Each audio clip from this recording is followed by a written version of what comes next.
so people can also watch there if they so wish. Let me just check. Okay, good. I think this means that I can officially welcome everyone. So good evening, everyone, and welcome to this event organized by the students of the Center for British Studies, Humboldt University, Berlin. My name is Anisia Petcu. I am a lecturer and researcher here at the center. And I coordinated our MA students in the documentation and implementation of this project. Just very quick intro into what this is. Every year, our students are given the chance to learn about the practical side of the cultural field and cultural project management, and they do this by creating their own series of academic events aimed at the general public. And so it is my pleasure, therefore, to welcome you to this panel discussion, the second event, which marks the launch of our project, Britons in Berlin, an exploration through the senses. I will not say much more about our guests because Luisa and Anastasiia, the two students who have helped organize this panel, who are responsible for it, are going to introduce everyone. But I would just like to make a very brief statement before we begin the actual event. While organizing the event, we have been asked about our guests in relation to the fact that we have an all-white panel tonight. So in relation to the fact that we have an all-white panel tonight, we welcome this question because we are interested in issues of representation. They have been important to us, and we have tried as much as possible to be inclusive and to represent a variety of voices in our project.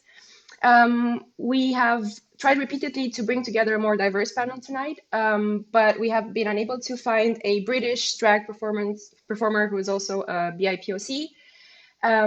This is, of course, not to say that they don't exist. It's just that with the resources and time that we had available, we were unable to find someone, which I would say is a comment in itself, the fact that they were not so easily visible to us. If you're interested in finding out more about the drag scene in Berlin, I recommend that you check out House of Living Colors, which is an open drag collective, particularly for queer and trans Black people of color who want to explore gender performance. With respect to our exhibition and this aspect of representation and inclusion, it is true that that is also heavier on the white side, so to speak. The exhibition is largely historical in nature, and due to processes of whitewashing and historical inequalities and injustices, it is not as easy to find documentations of stories and events and people of color generally. And that is unfortunately something that we came up against and as much as we tried, to some extent, we were caught in it as well. However, as we moved closer to the contemporary scene, we have aimed at including more diverse voices. And if you're interested in that, we particularly recommend the music and literature sections on our website for contemporary artists for a diversity of voices.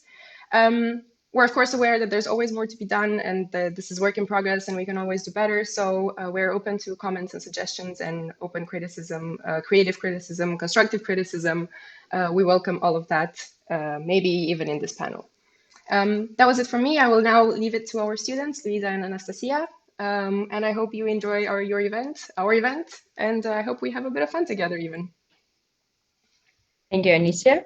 Hello and welcome everyone to our panel discussion devoted to Berlin and its reputation of being allegedly a safe and open space for the LGBTQ+ and drag community. As Anisia has mentioned, the panel is a part of our student-led project, Britons in Berlin, an exploration through the senses. I'm Anastasiia, and today my colleague Luisa and I will talk to three guests who will bring their perspectives being a part of this community. We'll delve together into their experience and try to understand whether the status of Berlin is justified and how different their UK experience is. We'll discuss why they moved to the city, what their lives are like here, and how they see their future and the future of this place. Let us introduce our guests. Alexa Spread is a Berlin-based drag queer who moved here from the UK 3 years ago, and Alexa has performed in many queer spaces in Berlin and also has a monthly residency at the lounge bar Tipsy Bear. And the next guest is Nosmo. King. They are an artist, an activist, a comedian, a poet, and a performer from Edinburgh. And they have been performing as their drag persona Nosmo King for 18 months as a member of the British drag king collective Venus Boys. Nosmo graduated Central St. Martin's in London in 2018, and they have been a part of the non-profit grassroots comedy and theatre company Heroes of the Fringe for nearly 9 years now.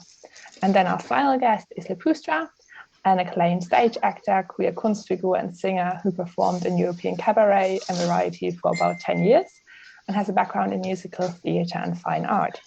Pustra is best known as the creative director of the acclaimed 1920s Weimar area theatre play Pustra's Kabarett der Namenlosen, with a focus on the nightlife and the cabaret culture of Berlin's legendary and progressive queer community.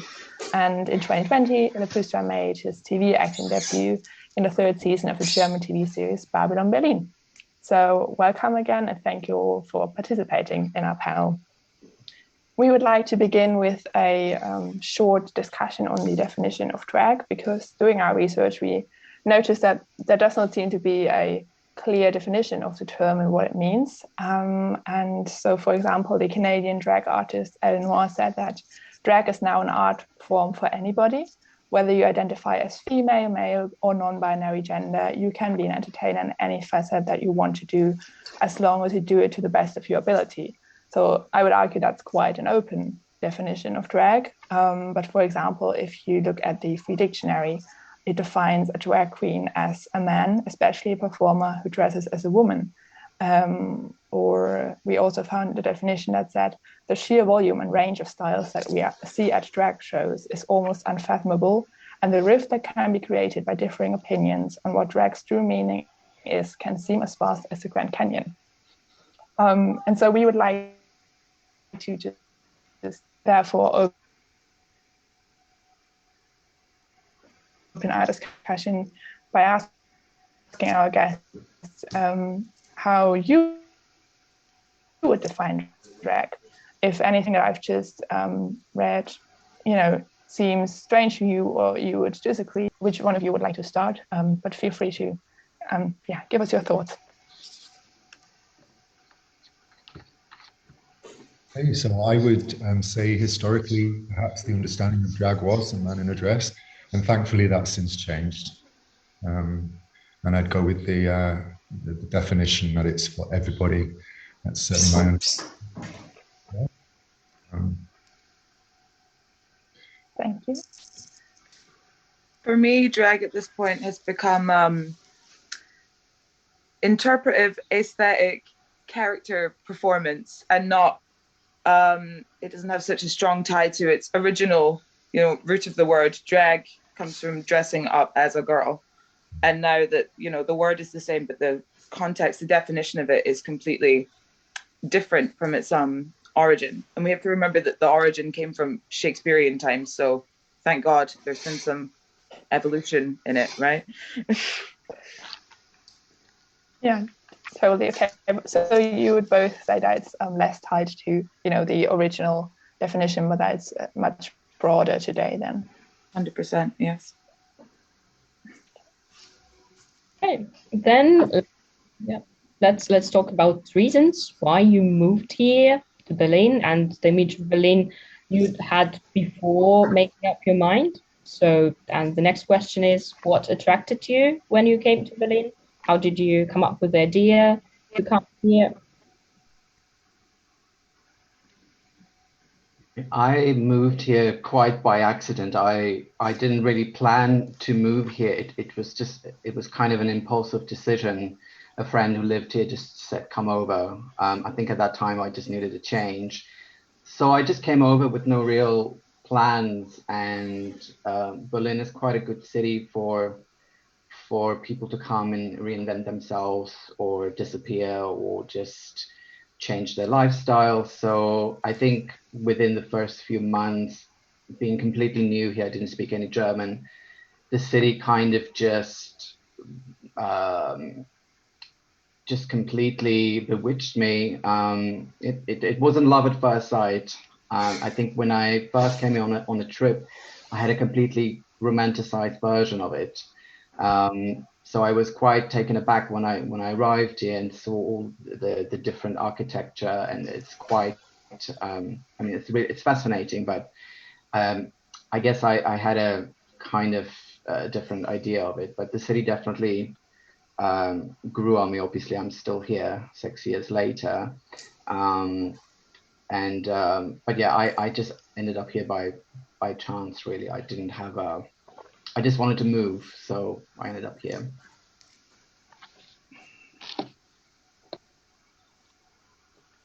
I too came here quite by accident. I followed my spouse here, who's also a drag, funny old thing. And before this, I was a funeral director, a funeral manager, which is an entirely different kind of performance. And I decided, when I landed here, to do something different. And I was lucky enough to meet Giza Poke, who heard that I'd been a drag many years ago, and offered me a break in the house, in her show, just to come on and do a number. And from there on in, here we are. And I've met so many wonderful performers and seen such diverse performance and things I'd never have imagined. Sides of Berlin I didn't know existed. I too fell in love with it on a trip 12 years ago, and again had a romanticized idea of what it might be like to live here. I still like it.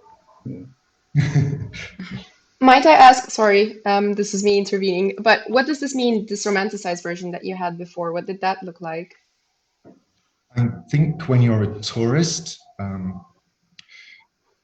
you only see a facade, and then when you begin to actually live in a place, it becomes real, and the reality of it isn't unpleasant, but it's different. It's seen around the back of the curtain, so to speak, I think. Mm-hmm. I think the romanticized version comes in kind of the myth of the interwar years. I think that's kind of a very big factor for a lot of people coming here, that famed hedonistic time between 1919 and 1933, when everything was so liberal and there was so much progress made in the city, and I mean, everything changed, makeup, women's rights. There was even, you know, a gay liberation movement in the early 1900s. So it really started a long time ago. So I think that energy, that electricity, is what really lures people here. That I've read in the 1920s, they believed that Berlin was built on, there's some sort of chemical in the air, the Berliner Luft. So that's why people were dancing till early hours in the morning, and they had so much energy. So this kind of mythical side of glamorous, you know, the golden 20s, and I think that's a lot of when you come here, and most people I meet have this kind of illusion of Berlin. And I think even though times have changed, there still is that electricity in the air, and there definitely is a sense of anything can happen here. I'm definitely more anxious here than when I'm back in the UK, so it's very, very interesting. I'm always, but it's kind of exhilarating at the same time. Thank you. I would sorry, quickly. Go ahead. Agree with the whole romanticized notion, and for all the reasons that Pustra just said, I completely agree with it. But this sense of even when you first move here, before you really establish yourself here, become comfortable here, get to know the place, there's this whole sense of it being a queer utopia, a queer paradise. And for a lot of it, it is. But then it's a real place, just like everywhere else. And then you start to see that, and the illusion of the queer utopia starts to become more realistic to you. But I'm the same. I moved here quite by accident, chasing that, finding that. And then as soon as I moved here, that illusion sort of started to slowly fade away. But it's still a queer paradise compared to where I come from in the UK. So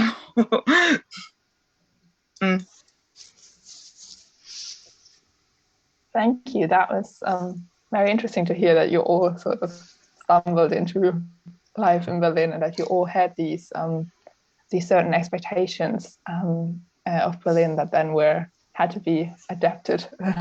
But I guess that's only normal, and that probably happens in every city, no matter where you move to, really. Okay, so now we would like to focus on what it's actually like to live in Berlin, and we would like to start by just asking what makes a place worth living in for you, like any city. What matters to you when you choose where you want to live? What is important to you with regards to that?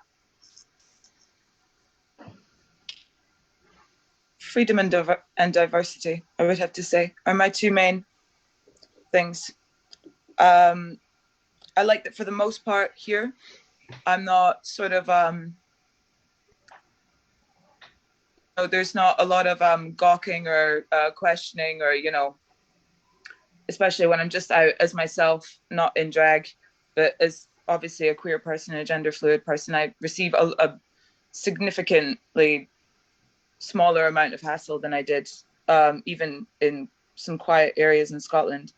But also, it's a very, very international city. But it's also very mixed socially as well. Like, I've lived in other diverse cities, but I didn't have the same, so it wasn't as easy navigating it in a place like London or meeting other people that weren't like you in London. So that's what I really cherish about living here.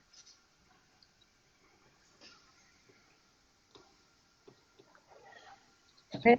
Yeah. So, and what particular areas of Berlin do you feel comfortable in, and where do you enjoy being?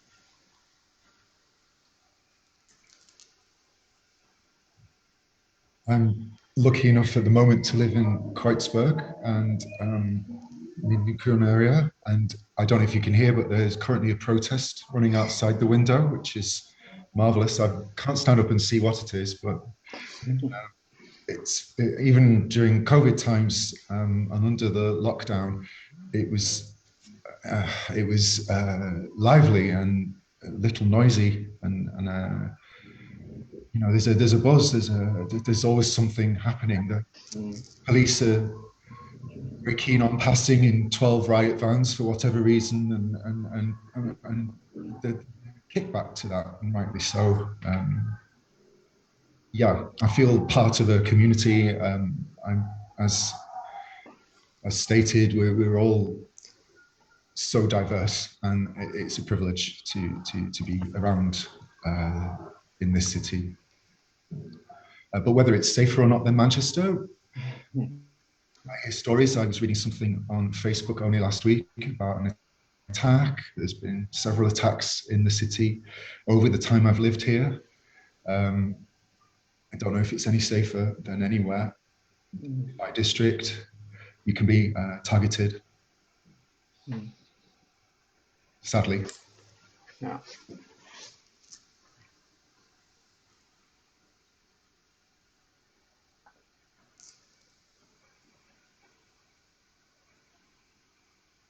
Berlin, nevertheless.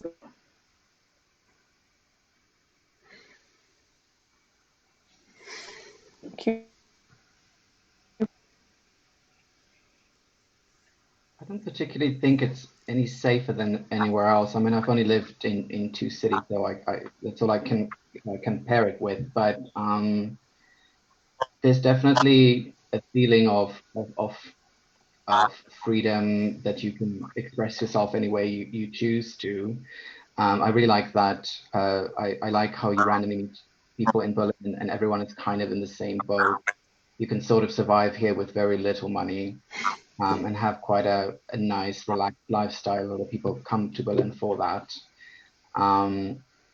But I don't particularly feel safer here. For me, anyway. I mean, within my first 3 months that I came here, I had about 3 separate incidents of slurs and it was spat at and whatever. So it was quite shocking at first. But it happens everywhere, so I don't. It's definitely a wonderful place to express yourself. I just personally don't think it's really safer than anywhere else. I don't know, maybe someone else disagrees, but that's kind of my feeling. On the street, I think it's about the same as everywhere else. Yeah. I wouldn't say I feel particularly safer out and about, but the one thing that does separate Berlin from other places for me is its sort of sanctity in the safe spaces, particularly for queer people, that it does have. Whereas, you know, in other places that I've lived, even the safe spaces were not the safest. For example, the nightclubs here, you know, it's very, you know, it's sort of ability to govern itself and know, you know, there's no sort of like groping culture or upskirting culture in the nightlife there is in the UK. In these spaces, that's yeah, that's really a big part of why I feel safe here. But out on the street, it's anybody's game, really. It's open territory, sadly. Yeah. I would never go out like this at all. So I have a friend who's very brave, and he would cycle in full drag on his bike. And I wish I was that brave, but I wouldn't go on public transport or anything looking like this. Plus, it just melts all off anyway. So, but definitely, in my experience where I've performed here, I definitely felt really safe and supported, and I didn't feel threatened in any way. So there's definitely that. Yeah, I agree with that. Yeah, that's sad to hear. But and in terms of your performance and artwork, what sets Berlin apart from other global cities? And was it easy for you to start your career, your performance? In Berlin, you mean? Yeah. I found it very, very easy. Within 6 months that I arrived here, I had a show in a venue. So I think if you're ambitious and you make things happen, then I think it's really easy to set up something here, start a new business or try something out.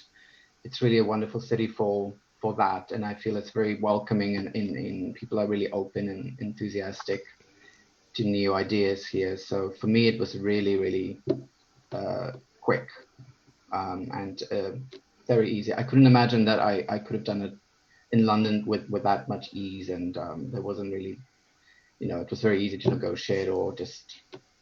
So yeah, for me, it was really, really easy to start here. A new project anyway.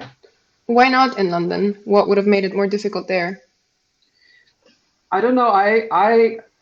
I'm not from London, but I tried to live there. I just couldn't. I think I survived about 11 months. The city is just too fast for me, and I don't know. I just, for some reason, I just kind of clicked with Berlin because it's a big city, but it feels like a small town as well. So, and there's just more space, and so I just never really felt I could be really me in London. I think I was always trying to be someone else, or what the club of the week was or whatever, to kind of just fit in. So I kind of lost interest in competing in that way very quickly. And I think here I don't feel people are really competitive here. It's everyone just kind of does whatever they want in their own pace, and that's really nice that you can kind of just you don't need to prove anything here, and it's a great city to kind of try something new, or like I said, reinvent yourself. But I could just imagine London would be tougher and more expensive, of course, in terms of venues and things. So I agree so completely with that. I think in any creative job, if you want it to be your sole income or majority of your income, you have to hustle, well, like anywhere in the world. But London is very competitive, and it's very driven by money as well. And in Berlin, it has this socialist history of art, you know, deserves money. It deserves its place in culture. It deserves to be taught in schools, and artists deserve to be paid fairly and reasonably, and that is sort of lingered in Berlin's culture, which makes it easier to move here. Yes. And actually be able to visualize a career path for yourself and have some trajectory as well, and not just be sat like I was in London for 4 years doing the same thing and seeing no result. Yeah. And I think the UK circuit is historically very difficult to break into, and you have club nights and they book certain people.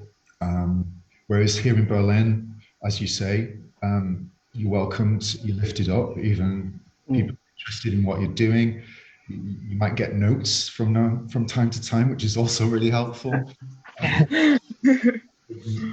It's a great place to be a performer, and also go around for tea to people's houses and make friends. Certainly Manchester is a very open place. People will speak to you at the bus stop and they want to know who you are, what your date of birth is. That doesn't necessarily translate into the performance scene. So yeah, it's been really great here to make a new go of things. Definitely. And the first time the first time I sang in German, I think my foot was mid-air off the stage, and I had a gentleman rushed over to correct me of one of the words I mispronounced. So it seemed to be given without request sometimes, but yeah. That's something very German, I guess. Yeah, we've had this experience. All of us who aren't from here, I think. I mean, it was startling at first, and then I kind of just got used to it. But it's just I could never do that. It's embarrassing, but yeah, they don't seem to be embarrassed about it. And what would you say in, like, we've all been impacted by the pandemic, obviously, but I can imagine that the drag community has suffered even more than others, perhaps because you're all about performing and meeting, and when that isn't possible, and I imagine that translating that online doesn't work as well. So perhaps you could tell us a bit about how the community has changed during the pandemic, or what the particular challenges were, and if there were any, sort of solutions found, or how you cope with it generally. I think a lot of my friends who are mostly, I mean, I think this obviously impacted most self-employed artists here, relying on these kind of weekly gigs and smaller venues. So I think they were affected very hard. I mean, most of my friends, I'm just losing contact with everyone. Nobody has seemed to have just, I mean, we kept it going, I think, up until last year. And I think when it kind of got bad the second time, and I mean, Berlin's been on a really long lockdown. I've just really lost touch with everyone, and despite trying to keep in touch. And I think some of my friends are so depressed and so affected by it. So I don't know how they will be. I mean, I think it will take a long time to kind of really recover, even when things are open, the mental side of things. But most of my friends, everyone have just almost disappeared. I mean, I couldn't imagine putting on my show now if the cast will be the same. I mean, obviously they won't be the same, but I mean, I've changed. I feel I almost choose now to spend more time alone. It's almost less pressure than.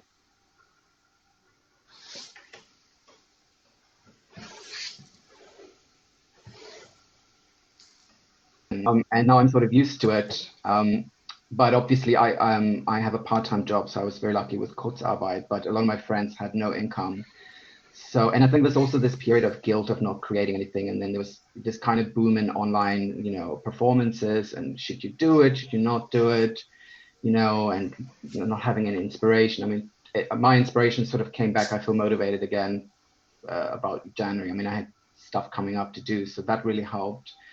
But I think everyone's really up and down, and it will take a while for everyone to find some sort of new normal for themselves and figure it out for themselves. I think everyone's kind of just all over the place. So obviously it's been a devastating effect that's changed a lot of us permanently, and life has changed. So we will obviously adapt and move on, but I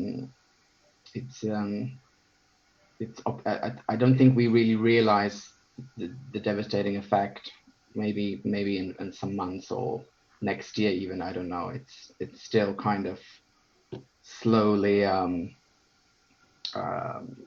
coming in bouts of kind of confusion and doubt. I mean, most people I speak to are just they're just lost. So it's quite sad, and but I'm sure we will find a way again. Sorry, I was just going on. I agree. There's, the mental health thing's been so hard for everybody. I too was really fortunate to have a part-time job, but again, it's been so hard. Even with that, there's the anxiety of the lockdown, and now I have the anxiety of, oh my Lord, I'm going to have to interact in a room, and who am I? Well, I know who I am, but everyone's had a kind of reset with their social ability, and those of us who were very good at being social have been reset, and those of us who were always, like myself, a little bit difficult being social, it's like, no, now what? I'm personally really looking forward to getting back to a live audience. Creating my own videos and be my own producer was so hard, and although you get little comments typed up, oh bravo and whatever, and it'll come up on the little feed, but when you can't, well, I say smell the audience, I don't mean it like that, but there's no reaction, there's no you can't feel anything, you're just staring into your ring light, and oh no, is this working, is this happening, am I a thing? But it's really instructive, and I have gained some confidence from that, but again, as Pustra is saying, I just don't know what's going to happen when things reopen again. Some have gone outdoors, some are at Hassenheide, there are things happening. I basically disappeared for a while and then reappeared, and then when I put my makeup on tonight, I wasn't quite sure where to start, and I was like, no, come on, get a grip, it's this process, and it's just been so long. Anyway. I'm very much the same. I didn't have any financial support over the lockdown. I had no Kurzarbeit or whatever. All the savings that I had are drained. So it's very much like starting from square one. And although I apologize again, I know it goes against your wishes, I do find it quite apt that I make up tonight, as I've been unable to put a face on for 7 months. Like creatively and aesthetically, it's been very stifling. I know I want to keep doing drag, but I go through these massive phases of I don't know what this character says anymore. I don't know how it helps me or how it helps other people. One of the main points of drag is to spread this message and to lift people up. And when you can't lift yourself up, and when you don't really know what it is you want to say anymore, it's very difficult to go out there and, be this, drag creature that everyone came to the bar to see. It's very difficult to be that. And when, I don't know what it's like for other people, but my performance background has been in clowning. So my performance is completely dependent off the audience's reaction. And when I can't see that, when I can't play off that while performing, I'm completely stunted. It's like telling jokes to an empty room for me, which does sound quite funny, but it's not in practice. So yeah, it's been it's been a big learning curve. And it seemed that just before the second horrible lockdown, there was just enough time to start getting used to performing indoors again. And you could see everyone was like, oh, I'm getting my groove back and this is good, I remember how to do this. And then they just shut it down all over again. And then it was just like repeating last year essentially. So yeah, in that sense, I'd say creatively over financially, and financially it's been very, very hard. So yeah, creatively even more so. Yeah, it's been difficult, very difficult. I feel like there's a lot of value in hearing all of you say this, and even the fact that you said, you couldn't put your face on and it's been so hard, because I think sort of everybody expects, as we get out of the pandemic to just go back to normal, or, like, now it's done, whatever, we go back to doing our own thing. And it's really like, I don't think we can pretend that this hasn't happened, that, we go back to the same place. And I think it's also important to hear your perspective, because I think like the people that made the decisions for us, so to speak, in big words, or maybe the people for whom it was the easiest to just move everything online. If you go to an office or if you have a desk at home and work on your laptop, like whatever, it's a bit uncomfortable, but it's fine. And then, you know, you can tell that those people didn't really have a grasp maybe of how it affected any other kind of work that wasn't like that. And, you know, there were measures missing, and there were discussions that were missing, and perspectives that were missing. And I think it's, yeah, it's a real shame. And it's good that, you know, every now and then we get a bit of a glimpse into what it looks like when you're not working in an office and at a desk. Yeah. I didn't even have a laptop when the quarantine started last year. And like, oh shit, right, I've got to do something about this here. Like, so yeah. Edit a video, can you put it in the right, I don't know, did you have to have so many 100, and where does the light stand? And I know stage lighting, but I don't really know much about translating that into a television, I suppose it was, wasn't it? It is. Yeah, it wasn't fun, and really, I felt very alone, even though I wasn't, fortunately. Some people really were. So I have to be thankful, but it was, I felt quite removed. It was very isolating. Yeah. Thank you. Isolating. Thank you. Are you now getting back to performance? Are things better now? I mean, in terms of live performance, we were planning to do the show in October, but for some reason we decided to move it, and I think I just had this overwhelming anxiety to try and motivate everyone who's kind of gone through this period of kind of extreme change, and everyone's quite low on energy, and I just thought I couldn't carry everyone.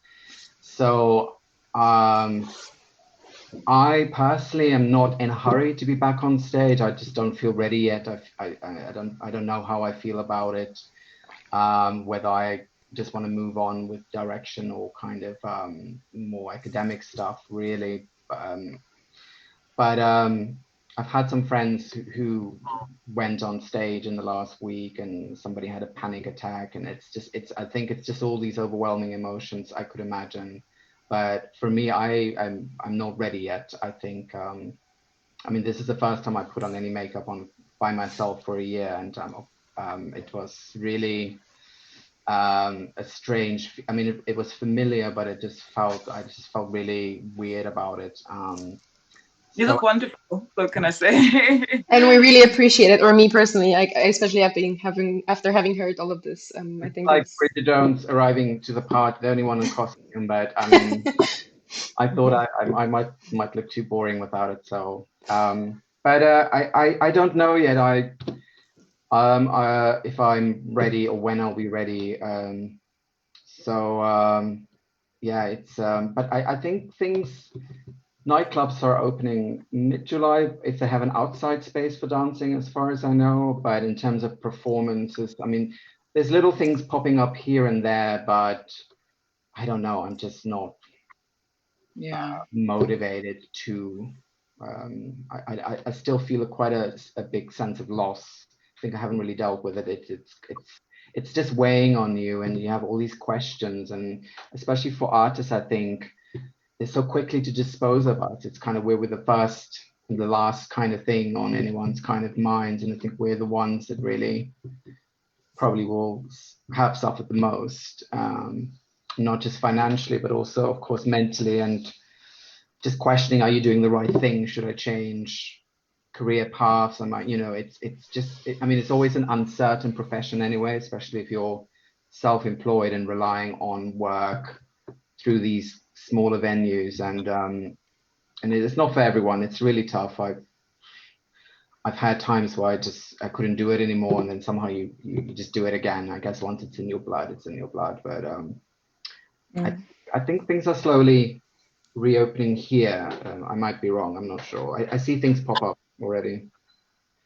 Yeah, I really, at the moment, personally, for performance, I feel the same as for Pustra. I am having a difficult time seeing myself on a stage doing drag right now. Again, like I was saying, I'm having some problems with this character. I don't want to stop performing as Nosmo ever, but because I don't know what I would do or what I would say right now, I'm just using this time to absorb. I really, really admire anybody that's got the, you know, the cojones just to go up and after months of doing nothing and just go, bam, here I am, remember me. I'm living for that now, and I'm getting so much from other people's performances, and I'm over giving myself any guilt for not being one of those people that's up there right now. I need this time to repair and to, you know, you become inspired watching other people. So I just need some time to get that.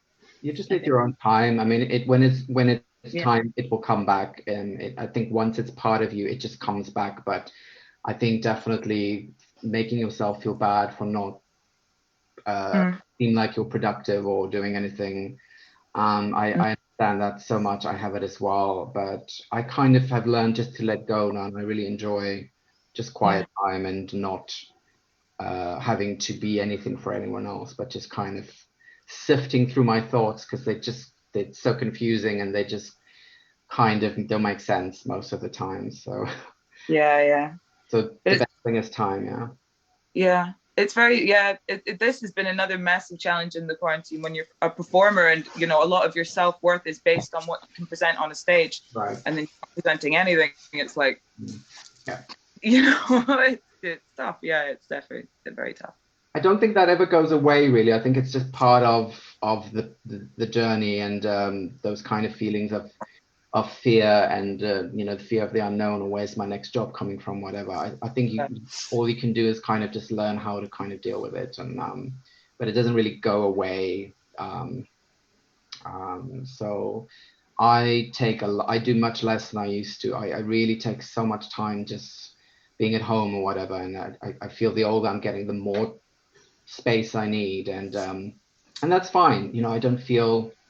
I think now I do what I enjoy or what I want to give my energy to, rather than trying to cram in as I used to when I was in my 20s. You know, as many gigs as you can, and of course, you know, and I'm a completely different person now. So I think it's just everybody's on their own journey and have to give themselves, you know, the time that they need to kind of recover again and feel ready. We all should be gentle with ourselves and hold each other. The juxtaposition of a performer is the sad clown, and you know, like we wear our masks, the show goes on, but sometimes it's not that easy. And this pandemic has been a real eye-opener as to what's really important. And again, as we've all said, I certainly felt where I was in placement of certainly the British government's opinion on what was important in society. And nursing and doctors and things like that, absolutely. But if people don't have a place to go where they can laugh, where they can cry, where they can feel something, and sometimes I cry too, what's life for? We've got to make sure that we get back on stage at some point between us and share the pain, share the laughter, because that's what drag is, isn't it? Thank you for sharing all of that. I think a lot of what you just said, we can all agree on, and some of the advice I think we can all use ourselves as well. I think it's important we're all being gentle with ourselves as we try to find our way out of this lockdown.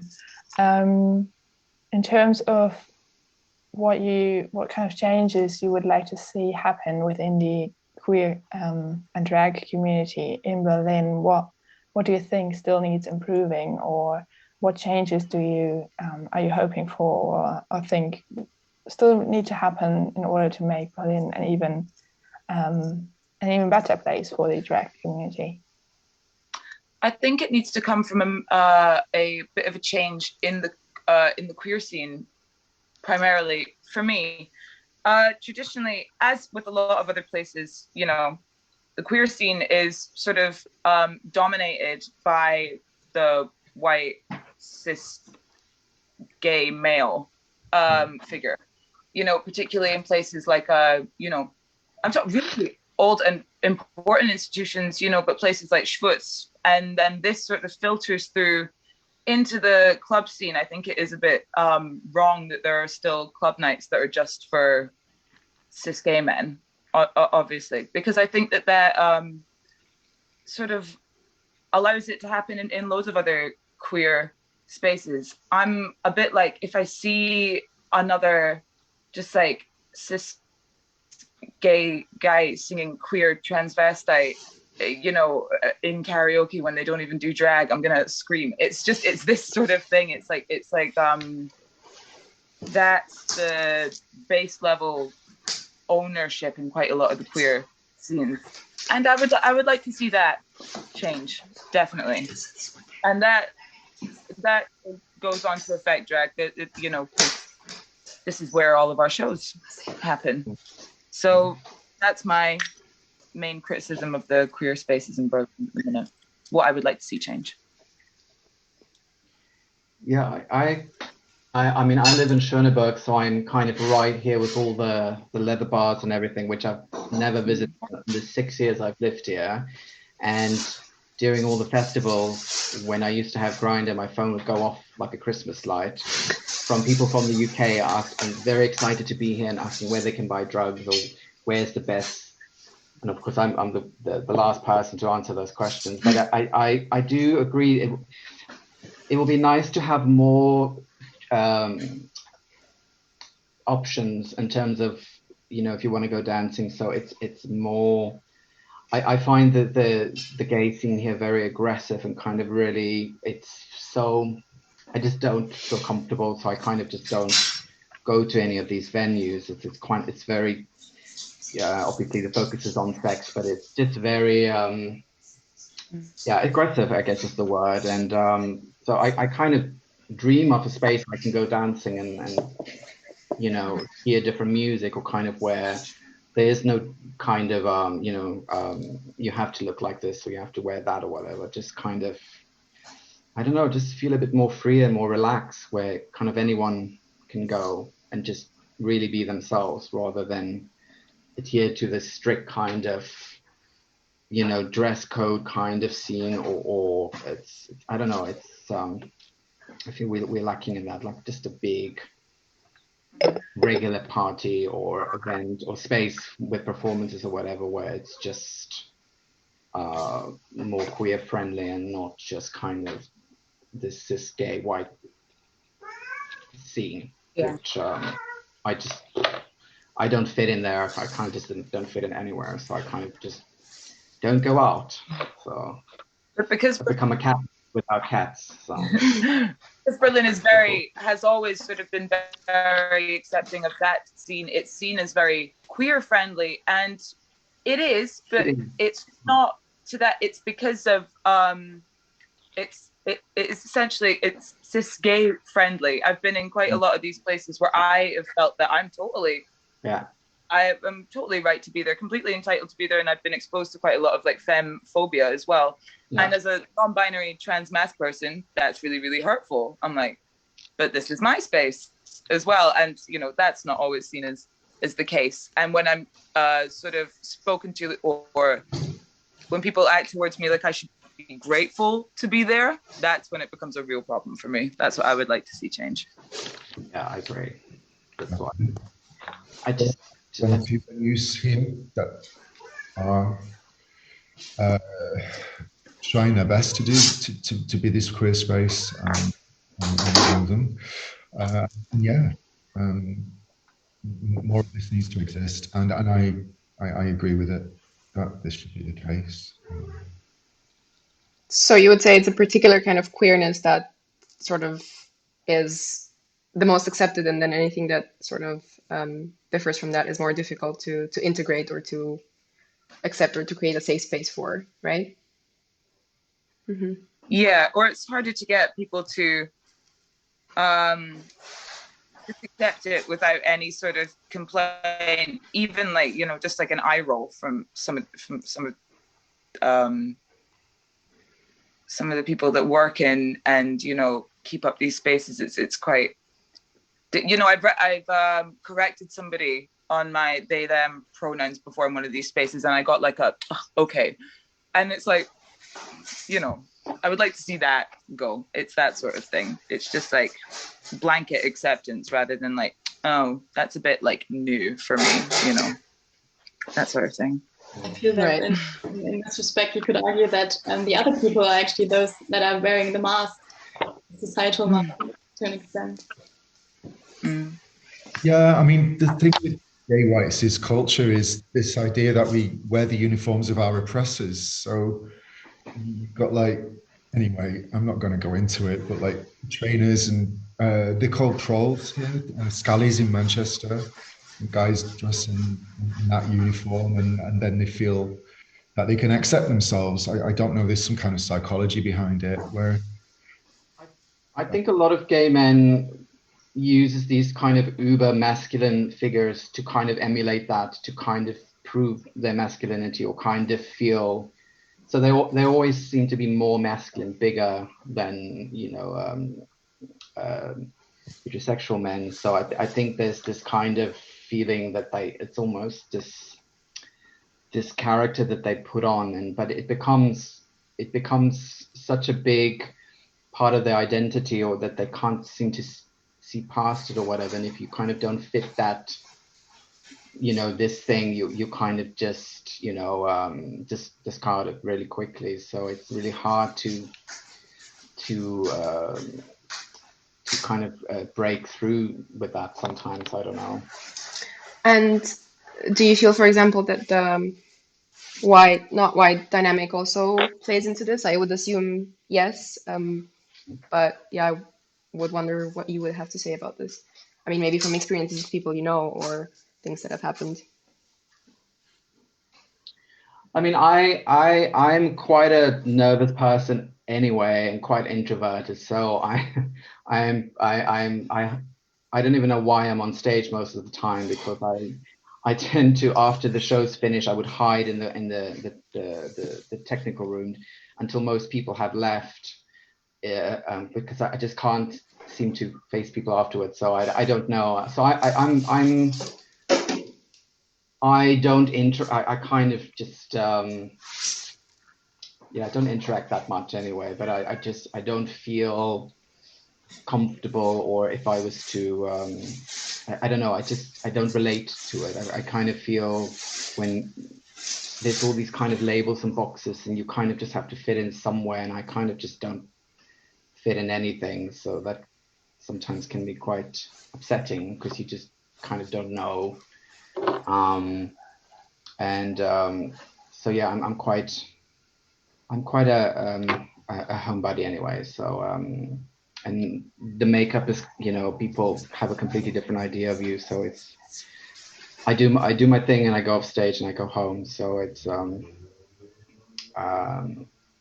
yeah, I don't know what the question is anymore. Sorry, I've just kind of gone off now. I was sort of wondering if, I mean, you know, you talked about a specific kind of queerness. I wonder if the specific kind of queerness also has to be white, the one that's most accepted, and when it's not, is it?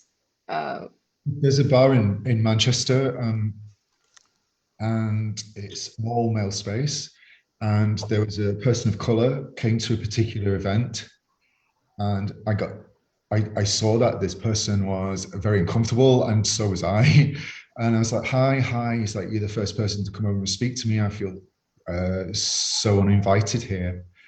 And I was like, no, it's fine. You know, like in my privileged cis white way. No, you're fine. You're welcome. And he was like, no, really, I'm not. And I'm like, And I kind of opened. You know, it's hard to speak about this because I'm not a person of color, but of course. he was clearly uncomfortable with the situation, and then I kind of opened my eyes to and I was like, oh, so this isn't a place where people are comfortable. And actually, one of my friends, he's since passed, but he once came up to me, tapped me on the shoulder, and he said, look at all these people here pretending to be happy. And I was like, interesting. And in the queer spaces here, there's a kind of a light towards a place where people are actually happy with each other, and in a space where we all feel that we're not interested in which genitals we might have between our legs, or etc., and what color we might be. Although that's still important, we can all be a community, and that's, I think, what we're all marching towards and still are marching, and that's what Pride is for. Pride was started by a Black trans woman. Let's be clear. So yeah, I think that's why we still should throw bricks and get angry. And people with my platform should welcome that and bring it and say, look, here's my stage. Please be a guest, etc. Because I don't know what I'm talking about because I'm not that person. I can only learn. All of us, really. Yeah, sure. Thank you very much. As Anisia has just put in the chat, we'd now like to give our audience a chance to ask a few questions. So if you have any questions, please put them in the chat so we can read them out loud and then you can answer them. Until people sort of pluck up the courage to put questions in the chat, because that's always, that takes a bit of time. I'm just curious, we've sort of touched upon this, but maybe not really. We had Bleach invited for an event of ours last year. And it was briefly mentioned that, there's this American drag scene and this image of American drag, RuPaul's Drag Race and all of that, which is a very particular kind. And that there's a difference here in Berlin. It's a different kind of drag and it's a different kind of practice. And that sort of, I was rewatching this recently and that sort of kind of struck me. And I was curious what you think about that or how you would comment on that. Could you just quickly repeat the question? My audio cut out there. Sorry, yeah. So there's, I think for a lot of people, when they think of drag, they think of American drag, RuPaul's Drag Race, that specific kind of drag. But Bleach was talking about how it's different in Berlin. It's a different kind of drag. It's a different kind of performance. And sort of rewatching this recently, this stuck with me. And I was curious what you would say to that affirmation and what you would comment on that. Bleach and Bleach is my drag mother to start with, and really gave me opened up a whole new origin of drag for me, because I first knew about drag. I have some of my mother's friends in Edinburgh are sort of older, more traditional drag queens, drag, whereas aesthetics come from ballroom, which is the origin of sort of contemporary drag, mainstream drag as we know it now. And so that's all about, the big feathers and showgirl, and, it's gorgeous and it's glamorous and it's very elevated. But drag in Berlin does mostly, I would say, have to, its political stance and its aesthetic and it's how it's allowed to be a bit more gritty and a bit grungy really needs to be credited to the Tunte Queens of Berlin, who, I don't know if people are familiar with the Tunte Queens out here, but, that's grassroots political Antifa drag that comes from, finding clothes that you find on the street, doing all your makeup with, the one shade of lipstick, it's really about, it's very grassroots performance that crosses over with drag. It's got much more of a political background to it. And although all drag is political, I think this one is a bit more explicitly so. And so that's what makes Berlin's drag very unique, because this is its starting point, really, in terms of it becoming contemporary and mainstream. I know drag and gender play has been going on in Berlin for aeons, but I'd say this is where the two sort of spiral off, where America goes in that direction and Berlin goes completely in an opposite one.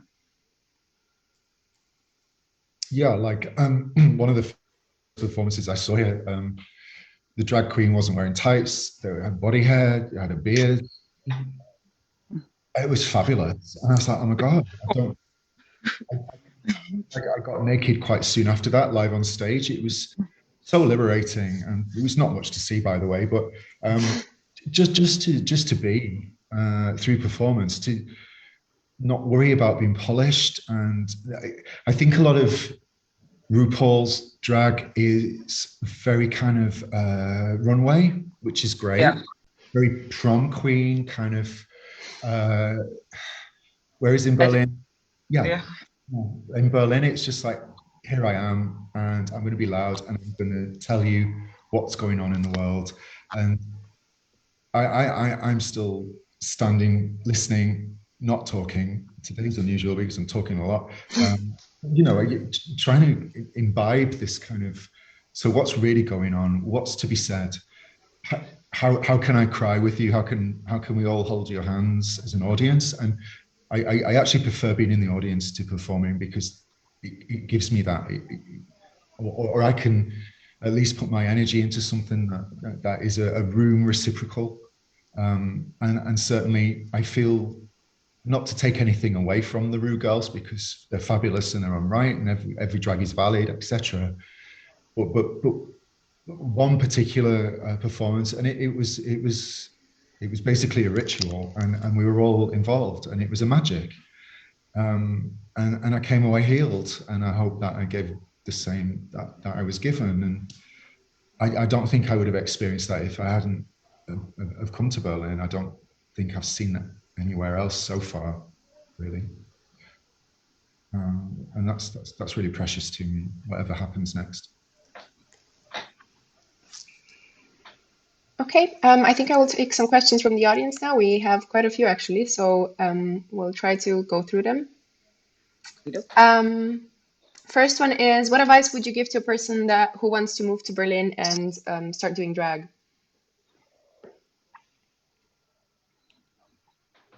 Do it. Yeah. Just like that. I would have to say, yes, it's difficult, just like anything else. And obviously it's not that, you know, like everything that we've covered in this panel, it's not queer utopia like it's probably going to be sold to you as. And yes, it's going to be a struggle, it's going to be a hustle, but it's so worth doing. If you feel that's your true calling and your true passion, there's no better place, definitely in Europe, I would say, to pursue it from a starting point. If you want to go from square one, Berlin's the best place to be, I do believe. Yeah. Great. Then another question. Would you make the same decision about moving to Berlin again if you were to travel back in time? Absolutely. Yep. Even what's happened with Corona, everything, and anyway, one can't travel back in time. There is the past is the past, the future's not written. You've just got to live in the moment. I think that's what I'm trying to make peace with right now. So we've heard about living in Kreuzberg and Schöneberg, but a question is, have you lived in different other parts of the city that you did not like or did not seem as LGBTQ plus friendly to you? When I moved to Berlin, I was still identifying as a cis girl, unbelievably. It's so weird. But and while I was living there, I went through my sort of personal journey. I came out as non-binary, I came out as trans-masc, and even my full realization of being queer all happened while living in Wedding. And I would say that the reaction that I got on the street changed a lot for the worse. I wasn't really expecting that. And I'm still comfortable being in Wedding. I still really enjoy it, but there was definitely less people like me there. I worked in the only queer bar in Wedding, which is Curly Bar. And that used to, I used to help clean it, and we would go every morning and there'd be spit on the windows, and, sometimes people would write slurs across we had a big rainbow flag on the shutters. Quite a lot of people would try and write slurs on there. It was a difficult place to be there, but luckily it's Berlin. You sit on the ring band for 10 minutes and you're in a place where people are much more used to you.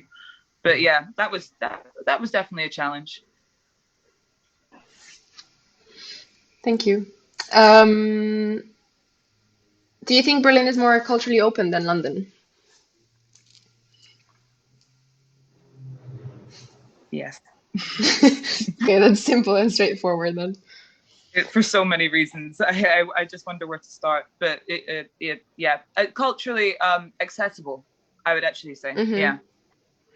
I think, not to answer for you sort of, but from what I've heard also, I think, and something that maybe doesn't get said so much is the money aspect and the sort of class aspect, if you can call it that. I think London is a lot more prohibitive in that respect, right? Yes, that was a massive thing. I was trying to thank you for saying that, actually, because I was trying to condense that thought. Classism in Britain, just full stop, is so deeply entrenched. It's impossible to navigate and try and champion it. It is borderline impossible, I would say. And I don't feel that out here. I really don't. To the same extent, at least. I don't feel it as, yeah. Yeah. How would you characterize Berlin's audience when you perform? Are there any differences from your past stage experiences? I suppose that means from different locations. More vocal, louder, which is Yeah. great. More with you. But I suppose that's unfair because it completely depends where you are, in which show and what you're doing. But Yeah. it's certainly in the UK. But yeah, generous as well. I don't particularly find a big difference. It just varies. It just depends what you're doing, where you are. You can have your audiences they always change. I've performed in front of audiences that sat with their hands folded, and I thought, they're gonna absolutely hate me.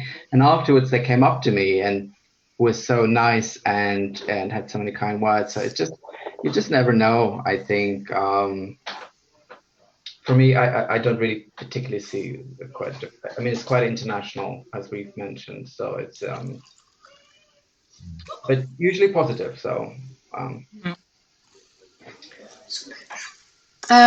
Right, then we have a question, and I will, so the ones that we've already received, I will read out. I think there's just a couple left, and then we can wrap up. We're already past our hour.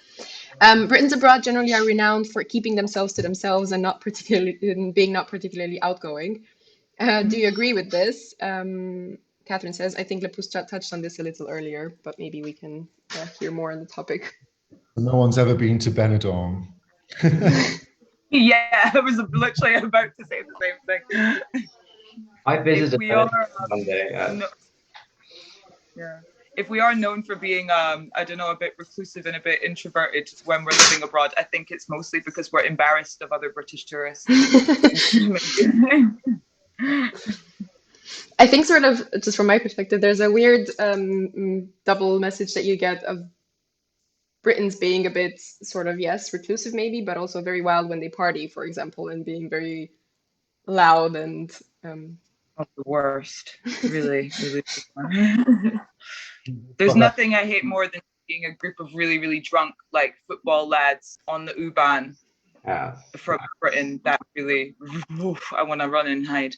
Yeah, me too. I hate it. I just get so scared. I think, I don't know, they do love a drink. Yeah. Yeah. There's some German cast members, and they're like, yeah, the British, they like to drink. But there's that whole kind of stiff upper lip legend, isn't there, where we must all kind of emotions, and I think drag explodes all that anyway. Whatever nationality you are, it's all about feeling, isn't it? Yeah. All the British people that want to, I don't know, deal with their trauma and openly talk about sex, I think they all moved to Berlin anyway. So, sorry, but this is, I'm loving all these replies. How representative of drag shows such as RuPaul's, how representative are, I think, drag shows such as RuPaul's Drag Race or Pose? Since some of us don't have direct experience with drag queens, our experiences and impressions are so shaped by these mainstream shows. Do you think these shows do justice to drag queen existences? Pose, definitely so. For me, at least. I know that it's inspired by Paris is Burning, especially, and it's about the ballroom scene. I know it received a lot of sort of criticism for being too sort of shiny, because obviously in reality a lot of these people lived in abject poverty, but the fact that it is actually a fully, you know, all the trans characters are played by trans people, that is something that is you know, embarrassingly very new, especially on television, like mainstream TV. So I feel very well represented, you know, as a more so as a queer person and a non-binary trans person than I maybe do as a drag performer. But that pose is fabulous in that respect for me. And yeah, for drag, for like drag queens, the traditional drag queens, RuPaul's Drag Race, the American one does a good job of that. But I think there's room for growth there. I think we can see it evolving now, slowly but surely. Yeah, I think it's the program obviously opened a lot of doors and kind of put drag in the mainstream, and I think there's no doubt that it had a huge effect on drag or just makeup videos on Instagram. It's really I think they put a lot of emphasis obviously on how you look, and that's what I like about Berlin, is that it's not really about, you know, who's wearing the most expensive costume or whatever. So I do think it's I mean, I enjoy watching the show. I must admit I am getting a bit bored with it, because I think it's just now being milk for everything it's worth. And, you know, why not? Many people are benefiting from it, but it will be interesting to kind of see where we go after that, like how it evolves and what it turns into next. And I mean, we've gone through some big changes. I mean, when I grew up, drag queens were just, you know, the kind of older gentleman at the bar with kind of a ill-fitting wig. It's kind of, that's what I grew up with, and it's completely different now. And even though I don't consider myself a drag queen, I obviously use elements of it. And obviously people now try to call me a drag queen or whatever. So for me, I'm open to interpretation. Whatever you want to see me as is fine. So, but yeah, I would be interested to see what happens next. And I think maybe it's nice to go back to kind of basics and just not put so much emphasis on what you're wearing and what you look like. I mean, that's obviously a big part of your character on stage, but I think with RuPaul's Drag Race, it's just kind of overshadowing everything. For me anyway.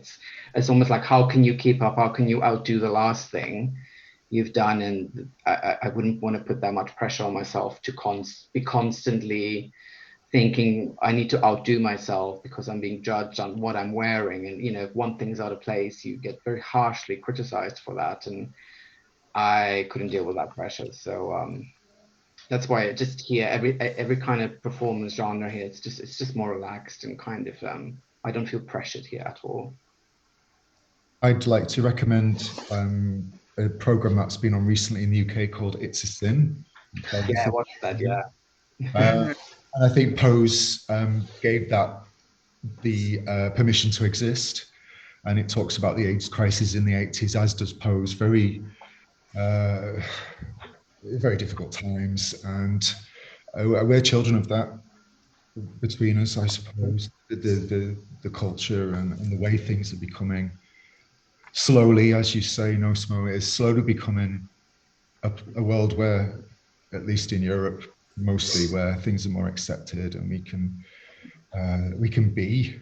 And there was a time when it wasn't allowed. Section 28 is still not long gone away, and there were problems in the UK. A news report I read only 2 days ago about trans rights and how terrible things are, and the pronoun here, and we've still got so much to fight for. And the cis gay white thing is, I can get married now and F you all. You know, it's not right. We all need to keep, you know, it's Pride Month, and, you know, let's keep throwing bricks. And I've said that twice now, but yeah, It's a Sin.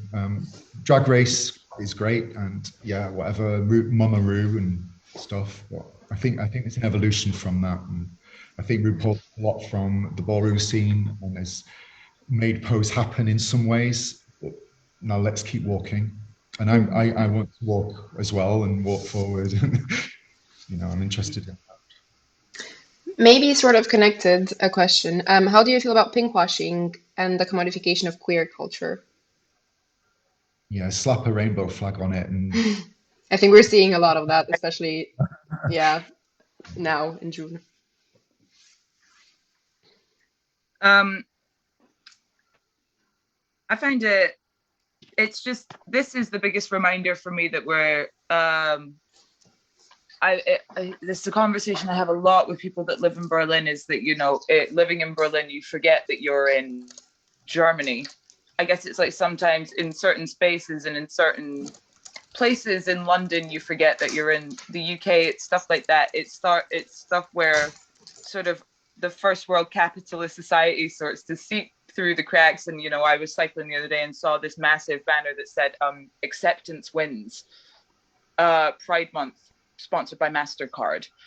And that's just like, you know, and when you're this like penniless poor person that doesn't even have a MasterCard, it's just like, well, great. You know, what does that give to me? I don't feel represented. I don't feel supported. I don't really feel anything by it. So in Pride Month, I think it's more present.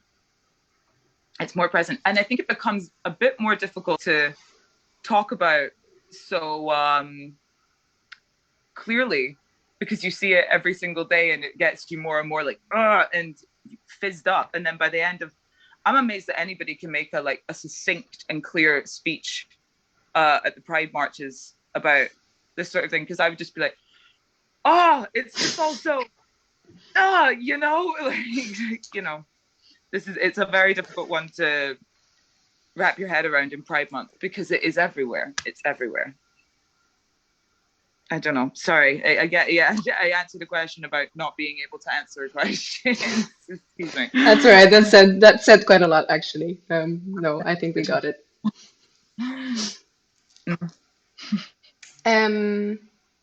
Next question. From my perspective, we all seem very young. Speaking of drag having been going on forever, I miss perspective of those active in the 70s, 80s, or even 90s. Could you speak about generational divide? And also in relation to definition, could you speak of the presence of the performance scene of characters? So for example, Blue Bunny, related to, but maybe not definite as within drag. I hope that you could follow that. I've got a really quick thing I'd like to, sorry, no, Alex, you go first. You. I really, thanks. I gotta say, in Berlin, that's been a really enjoyable thing for me. I tried drag when I was living in London before, and I was immediately sort of cut down by the older drag queens who felt that at the time, one criticized me, said I seemed a bit too straight to be performing drag. And then another person, when I told them I wanted to be like a drag clown, they were like, I don't really get it. Are you going to be a king or a queen? And here, you know, I've been in sort of the presence, you know, when I first met them or was first exposed to them, of people, you know, like Rita Dita and Bridge Markland, who have been so welcoming, have given me so much support, constructive criticism, really lifted me up in a way that I never really got from the older drag generation in a place like London. That's very much part of the community here that I love to see. And in terms of sort of how that plays on characters, although Bridge Markland would call herself a drag performer, it's so much more, you know, she has about 10 different characters that all have, she's all about conveying, you know, a consistent message, but each of them says something very, very succinct about why she's up on that stage in the first place. And I feel that sort of drag, I don't know, and you know, Bridge Markland's been performing drag for like 35 years, but that's like, that sort of drag has echoes in the Berlin drag scene. Now it's very important to look at people that have come before you. I'd say it's seen as more so important here than anywhere else that I've performed. I was born in 1988, so I kind of just about have a remembrance of gravestones falling on the television and be afraid of having sex, and if you pick up a teacup you could catch HIV, and all these awful things that I'm still speaking to someone about my trauma. I mean, it was an awful time, and a whole generation of people were wiped out. And your training in the past was before, as I understand it, your elders would kind of, look, these are the films to watch. This is Judy Garland. This is that, and then you'd walk forward. And I was just on the end of that kind of culture. And as Nosmo was saying, there are drag queens who are very interested in still passing things down. One of my drag mums, I've been very lucky. She always says, "Oh, we stand on the shoulders of greats." She always says that, and I suppose it's true. You know, we're from something, and it's time's linear, or so they imagine, or wibbly wobbly, or whatever it is. But you look back in British culture, and you've got the drag queens of the time were of the time, like Danny LaRue, and it was very difficult. Hinge and Bracket, my grandma thought they really were women. She wouldn't hear otherwise it wouldn't have been allowed. I don't know, but yeah, here we are, and here we are pushing forward. And this education of what went on is important, and that's why I would recommend watching the program, because it kind of fills in a blank in history that's missing, because there aren't people to tell it, because they're gone. Terrible times. I think it's a big there's sort of older people in the drag scene, especially, to relate to what Alex was saying,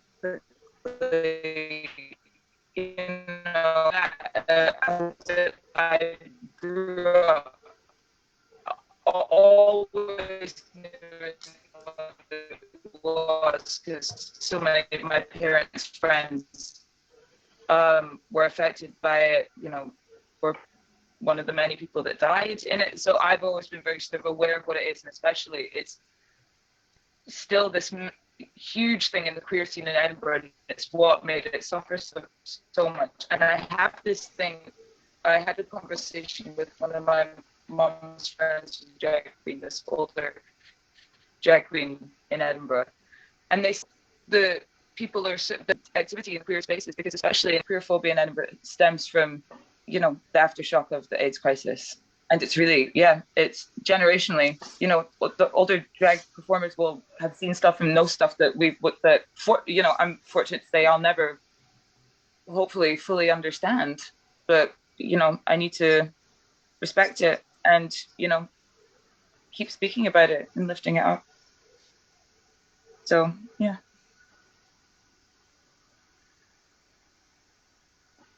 generationally, that's a very big thing in drag for me, I feel. Okay, I think on this interesting note, so to say, we can wrap up our evening. Luisa, Anastasiia, would you like to do the honors? Yes, thank you very much for participating in this and for being so open, and for talking to us about these important issues, and for sharing your stories and your experiences. I think we all learned a lot, and I think it was a very interesting conversation that we had. And thank you also to Anisia for helping us organize all of this and this whole event and this whole project. And I hope you've all had a good time, and I hope you'll have a good evening. Thank you. Thank you, everyone. Thank you very much.